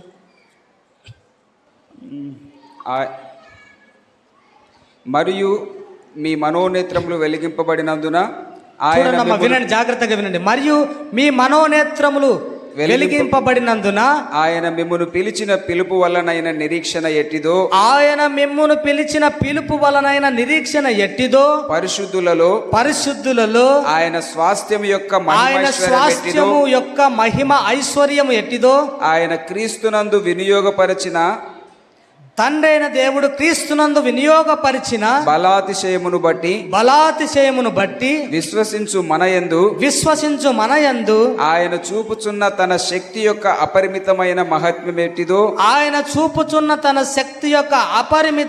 మహత్యం ఎట్టిదో మీరు తెలుసుకొనవలెనని. చూడండి అమ్మా, మీరు తెలుసుకొనవలనని మన ప్రభు అయిన యేసుక్రీస్తు యొక్క దేవుడైన మహిమా స్వరూపియగు తండ్రి తన్ను తెలుసుకొనుట యందు మీకు జ్ఞానమును ప్రత్యక్షత గల మనస్సు అనుగ్రహించున్నట్లు నేను నా ప్రార్థనల యందు మిమ్మల్ని విజ్ఞాపన చేయుచున్నాను. ఆయన ఆ బలాతిశయము చేత క్రీస్తును, ఈ మాట గమనించండి, మృతులలో నుండి లేపి సమస్తమైన ఆధిపత్యము కంటే, అధికారము కంటే, శక్తి కంటే, ప్రభుత్వము కంటే ఈ యుగమందు మాత్రమే గాక రాబో యుగమందును పేరు పొందిన ప్రతి నామము కంటే ఎంతో హెచ్చుగా పరలోకమందు ఆయనను తన కుడిపార్శ్వమంద కూర్చుండబెట్టుకొనెను. హల్లెలూయా. గట్టిగా చప్పట్లు కొట్టు దేవుని నామాన్ని మహిమపరుద్దాం. ఇంకా గట్టిగా కొడదాం. దేవుని బలాతిశయము చేత తన కుమారుణ్ణి అన్ని నామముల కంటే పైనామముగా హెచ్చించి సమస్త జ్ఞానము కంటే ఎక్కువగా తండ్రి అయిన దేవుడు తన కుమారుణ్ణి తనతో పాటు కూర్చుండబెట్టుకున్నాడు తన కుడి పార్శ్వమున. హల్లెలూయా. యేసు ప్రభు తండ్రి కుడి పార్శ్వమున కూర్చుంటే మనకేంటి సంతోషం? యేసు ప్రభు తండ్రి అయిన దేవుడు తన కుమారుని తన కుడి పార్శ్వమున అన్ని నామముల కంటే హెచ్చైన నామముగా హెచ్చించి కూర్చుండబెట్టుకుంటే మనకేంటి ప్రయోజనం? అదే ఎఫెసీయులకు రాసిన పత్రిక చదివి మీరు నాకు చెప్పాలి. ఎఫెసీ 2:7 చదవండి ఒకసారి. ఎఫెసీ 2:7.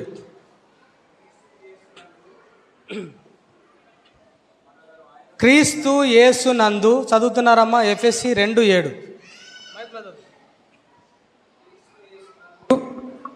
ఆయన మనలను ఆయనతో కూడా లేపి, మళ్ళా చదువు, క్రీస్తు యేసునందు మనలను ఆయనతో కూడా లేపి, ఎవరైతే యేసు ప్రభునందు విశ్వాసం ఉంచుతారో వారిని ఆయనతో కూడా లేపి, అంటే మృతులలో నుండి యేసు ప్రభు లేపబడటం ద్వారా, యేసు ప్రభు లేపబడినప్పుడు నిన్ను కూడా ఏం చేశాడు?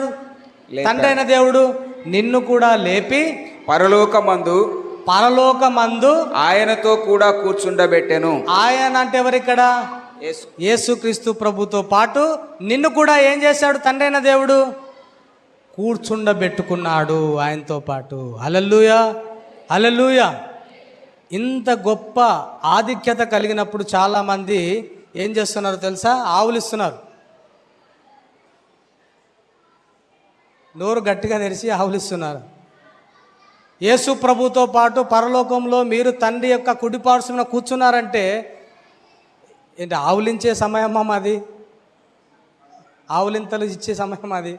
సంతోషంతో దేవుని స్తుతించే సమయం. హల్లెలూయా, హల్లెలూయా, హల్లెలూయా. మీరు కూడా యేసు ప్రభుతో పాటు కూర్చున్నారు. మీరు చర్చిలోనే కూర్చున్నారు, అది అందరికీ తెలుసు. కానీ నమ్మి విశ్వాసం వచ్చిన మీరు తండ్రి అయిన దేవుని కుడి పార్శ్వమున యేసు ప్రభుతో పాటు కూడా కూర్చున్నారు. 2 చోట్ల మనం ఉన్నాం. హల్లెలూయా. భౌతికంగా ఎక్కడున్నాము? భౌతికంగా మనం ఎక్కడున్నాం? బ్రాహ్మణ కొట్టుకూరు మందిరంలో ఉన్నాము. ఆత్మీయంగా ఎక్కడున్నాము? పరలోకములో తండ్రి అయిన దేవుని కుడిపార్శ్వమందు యేసు ప్రభుతో పాటు కూర్చున్నాం. ఎంత ధన్యత కదా! ఈ పునరుత్థాన దినమున పునరుత్థానము మనకెన్ని దీవెనలు ఆశీర్వాదాలు తెస్తుంది చూడండి. ఇది నమ్మబుద్ధి కాదనుకోండి మీకు. 2 చోట్ల ఎట్లా కూర్చుంటాము నాయనా? మేము ఒక చోటనే సరిగా కూర్చోలేకున్నాము. ఇక్కడ కూర్చొని మరలా పరలోకంలో కూడా కూర్చోాలంటే మాకు సాధ్యం కాదన్న. ఇది వాక్యమే చెప్తుంది, నా మాటలు కాదు. వాక్యం చెప్తుంది. వాక్యం చెప్పిన దానిని నమ్మాలి. నీవు క్రీస్తుతో పాటు లేపబడ్డావు, అక్కడ కూర్చున్నావు తండ్రి అయిన కుడిపార్శ్వమున. అదే సమయంలో రక్షింపబడి విశ్వాసం ఉంచి దేవుని కుమార్తెగా కుమారునిగా దేవుని మందిరంలో కూడా నువ్వు ఉన్నావు. కాబట్టి పరలోకంలో దేవుని కుడిపార్శ్వమున కూర్చున్న నీవు, పరలోకంలో దేవుని సింహాసనమందు కూర్చున్న నీవు మరలా ఇక్కడ కూర్చొని ఇట్లా అనుకోవచ్చా? అమ్మో నా రక్షణ పోతుందేమో, అమ్మో నాకు రక్షణ ఉందో లేదో, యేసు ప్రభుతో పాటు నేను లేచానో లేదో, అసలు నా పాపాలకు క్షమాపణ కలిగిందో లేదో అని ఇట్లాంటి అపనమ్మకాలు ఉండొచ్చా? చెప్పండి అమ్మా, ఉండొచ్చా? ఉండొచ్చా? ఎవరో ఉండొచ్చు అంటున్నారు. ఉండకూడదు. ఇట్లాంటి అపనమ్మకాలు, అవిశ్వాసము ఉండకూడదు. మీరు రక్షింపబడ్డారు, మీరు దేవుని పిల్లలు అని అధికారపూర్వకంగా డాక్యుమెంట్స్ దేవుడు జారీ చేశాడు. అదే సమయంలో మీరు ఈ లోకంలో ఎంతకాలం బ్రతుకుతారో బ్రతకండి. దేవుని పిల్లల వల్లే సత్క్రియలను కలిగి ఉండి బ్రతకండి. ఒక దినాన చచ్చిపోతాం. మనం వద్దనుకున్నా చావు వస్తుంది. కానీ పరలోకంలో మనం కూర్చున్నామన్న సంగతి గ్రహించండి. ఈ పునరుత్థానంలో మనకున్న లాభము, యేసు ప్రభుతో పాటు మనము కూర్చున్నాము. తర్వాత ఈ పునరుత్థానములో మనకు కలిగిన మరొక లాభం ఏంటంటే క్రీస్తుతో పాటు మనము జీవిస్తున్నాము. ఆ మాట చదువుదాం చూడండి. 2 కొరింథీ 5వ అధ్యాయము 14-15 వచనాలు చదువుదాం. 2 కొరింథీ 5వ అధ్యాయము 14-15 వచనం. మీరు తీసే లోపల ఒక పల్లవి పాడుకుందాం. కృపలను తలంచుచు ఆయుష్కాలమంతా ప్రభుని కృతజ్ఞతతో స్తుతింతున్, యేసు కృతజ్ఞతతో స్తుతింతున్. చప్పట్లు కొట్టి కూడా పాడవచ్చు. కృపలను తలంచుచు ఆయుష్కాలమంతా ప్రభుని కృతజ్ఞతతో స్తుతింతున్, యేసు కృతజ్ఞతతో స్తుతింతున్. చదవండి ఆ మాట ఆన్ చేసుకుంటూ. క్రీస్తు ప్రేమ చేయుచున్నది ఎలాగనగా అందరి కొరకు ఒకడు మృతి పొందెను గనుక. చూడండి అమ్మ, అందరి కొరకు యేసు ప్రభు మృతి పొందెను గనుక అందరూ మృతి పొందిరనియు, అందరూ యేసు ప్రభులో మృతి పొందిరనియు, జీవించు వారిక మీదట ఇక మీదట జీవించే వాళ్ళు తమ కొరకు కాక, మన కొరకు మన పిల్లల కొరకు కాక, తమ నిమిత్తము మృతి పొంది మన కోసము చనిపోయి తిరిగి లేచిన వాని కొరకే, మరణించి తిరిగి లేచిన యేసు ప్రభు కొరకే జీవించుటకు ఆయన అందరి కొరకు మృతి పొందెననియు, ఆయన అందరి కొరకు మృతి పొందెననియు నిశ్చయించుకొనుచున్నాము. అందరి కొరకు చనిపోయిన యేసుక్రీస్తు ప్రభు అందరి కొరకు లేస్తే, ఆ లేచిన యేసుక్రీస్తు ప్రభులో మనము కూడా లేచామన్న సంగతిని గ్రహించి ఇక మన కొరకు మాత్రమే బ్రతకకుండా యేసు ప్రభు కొరకు బ్రతకాల. హల్లెలూయా. ఇది పునరుత్థానంలో ఉండే ఒక గొప్ప ప్రయోజనము, దీవెన, ఆశీర్వాదము. మన కొరకు బ్రతకకుండా మనకు జీవాన్ని ఇచ్చిన యేసు ప్రభు కొరకే బ్రతకాలి. త్వరగా 5 నిమిషాల్లో ముగించేస్తాను. తర్వాత పునరుత్థానములో మనం ఇంకా ఎలా బ్రతకాలంటే కొలస్సీ 3వ అధ్యాయము 1 నుంచి చదువుదాం. కొలస్సీ 3వ అధ్యాయము 1 నుంచి చదువుదాం.